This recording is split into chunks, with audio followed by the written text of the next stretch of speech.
Hi everyone and welcome back to Scott's Soldiers. I'm sure this has happened to many of you over the years. You're traveling somewhere and you buy a random figure or perhaps a casting, or someone gifts you a singular figure on a special occasion. If you're fortunate, there's the benefit of a maker's mark on the figure or some other way to identify it through the packaging or sales slip. But what happens when there's no way to source it to a maker? This can end up being one of those things that never gets achieved. Figuring out the who, what, where of a piece. I realize that many of you have more important, more pressing matters to do, like a honey-do list, paying your internet connection so you can hear me babble on about this. But for me, this can be both a mystery that I'd like to solve and an itch that won't go away. These figures are usually somewhere out of sight. I suppose in this way I don't have to explain them or be reminded of their anonymity. So let's start with this French Napoleonic figure.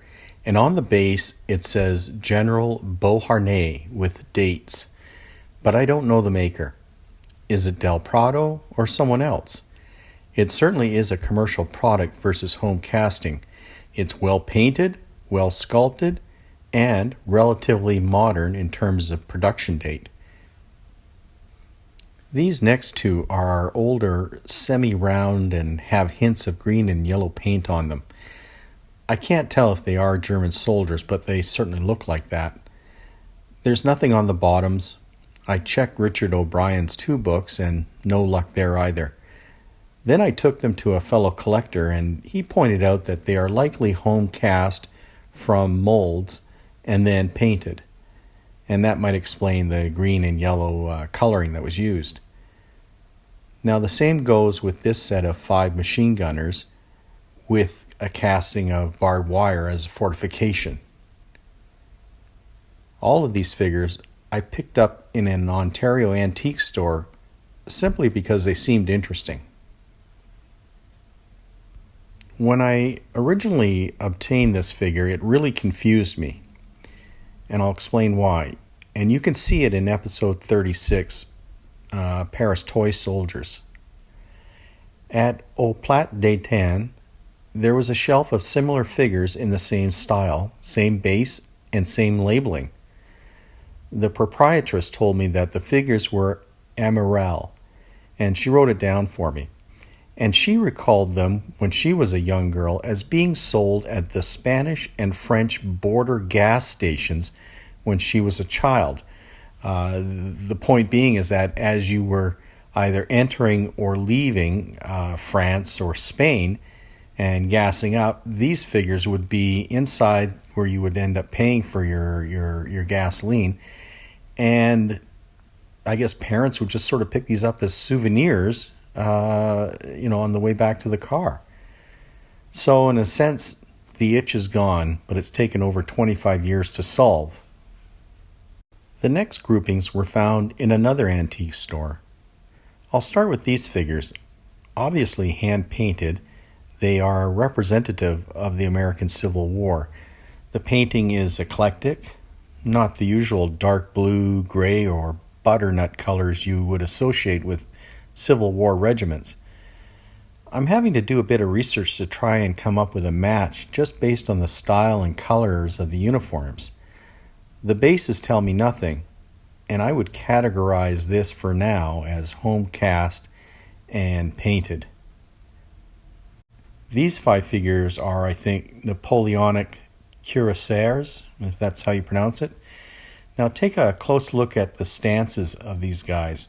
Someone put effort into these, and I wish I'd been able to find more. They are nicely painted, good detail, and while you might think mignon, I don't think so.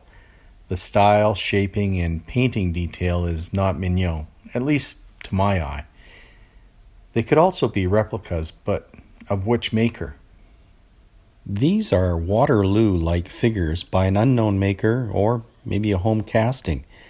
And when I see them, I think of Britain's number 1517 Waterloo Line Infantry or number 1518 Waterloo Highlanders. The painting is also similar to those Britain figures, but the bases are oval and lack the usual Britain's identifiers. Still, they are decent figures and would blend in effortlessly with similar or identical Britain's figures. This next bunch are a mixed bag of 6 figures of obviously European continental uniforms and the colorings, and they could be from the Napoleonic era. Again, I think these are castings which someone then painted. And if you had, a bunch of Napoleonics, Britons like, they would probably fit in really well. Here are 4 mounted soldiers. The longer I look at them, the less I am sure of what they are. They have the look or the style of Royal Horse Guards.